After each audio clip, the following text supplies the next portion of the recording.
Hello guys, so just continuation. We have introduced the concept of determinants. We have seen properties of determinants. We have seen how to calculate the determinants by Sarah's method as the first rule, as the first method. So this is the second method. We are dealing as the determinants by cofactor. So the third method will deal the determinants by row reduction. But before that, before row reduction, by determinants by row reduction, I'll first introduce the concept, teach the concept, teach the Gauss elimination method, teach so much more. Then I'll bring the determinants by row reduction later in the video. For this case, in this video, we are doing method number 2, determinants by cofactor, as we had earlier on introduced determinants by cofactor. What are cofactors? We had seen how to bring about the cofactors. So in my example, I'll link the video. To this video. You can probably check the video on cofactors, how to get the cofactors. I've done almost two examples. So in this video, I've just taken the cofactors in the video I did.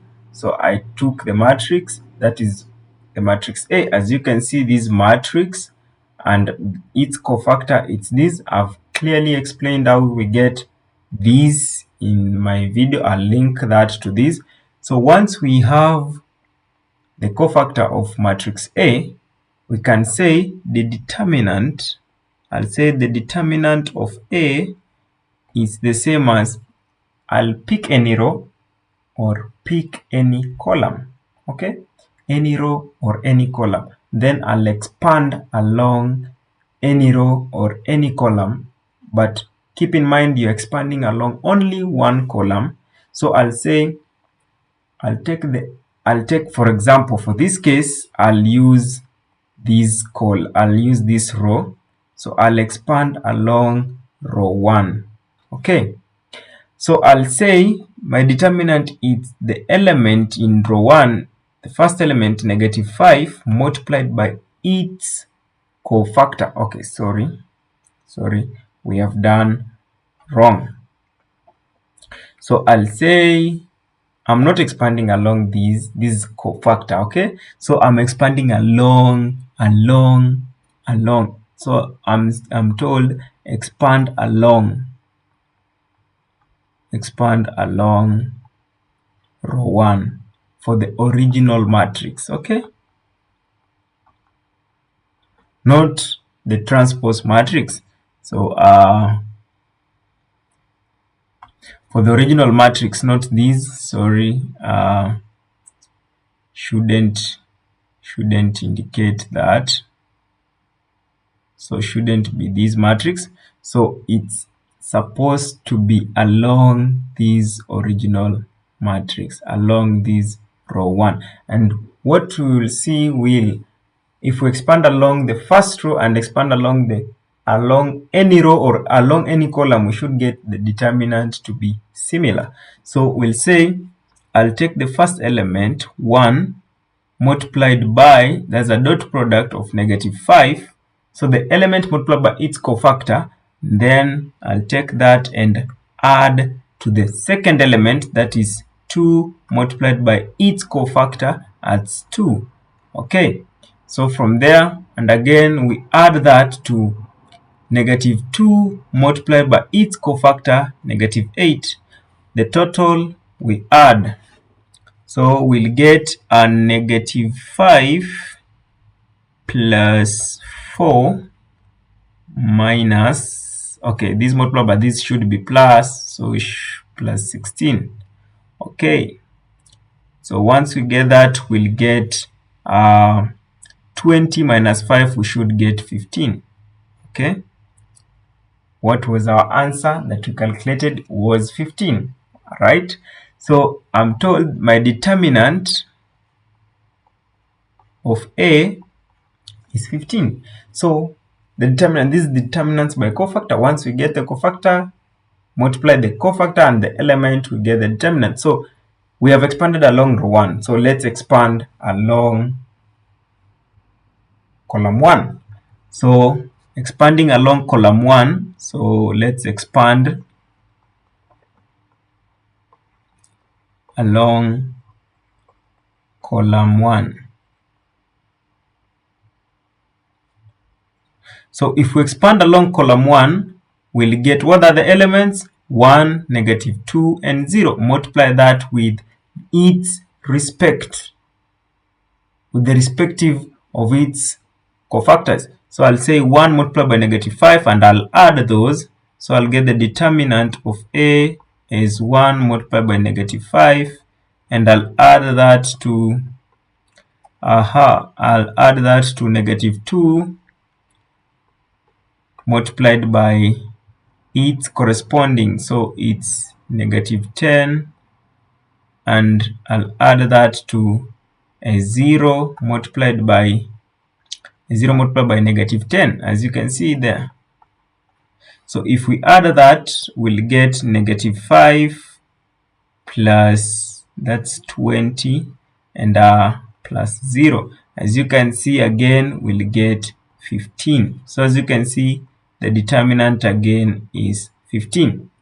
Okay, once we have done this, I'll maybe just share a concept, because we are building steps how to solve complex systems.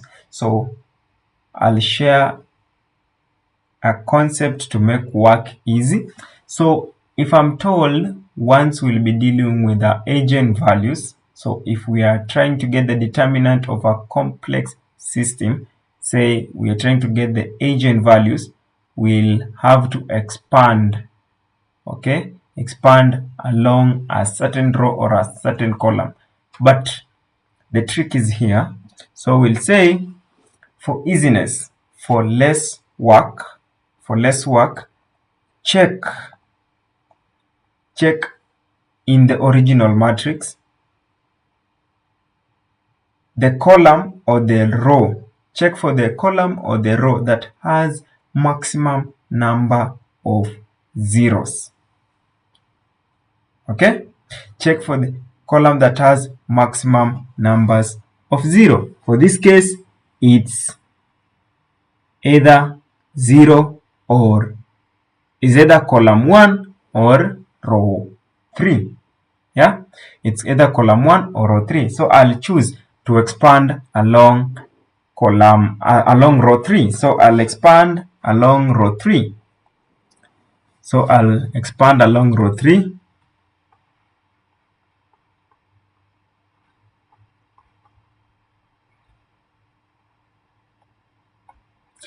So if I expand along row 3, we'll get a 0. As you can see, now this is the trick.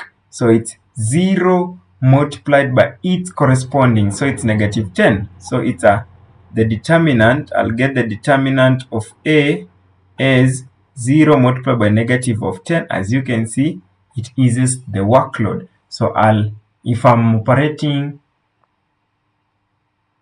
an equation, say -1 minus lambda multiplied by something. So if I multiply that by 0, I'll get a reduced form that's easy to compute. For this case, it's a constant, so it's just easy regardless, either it's 1, -10, or something.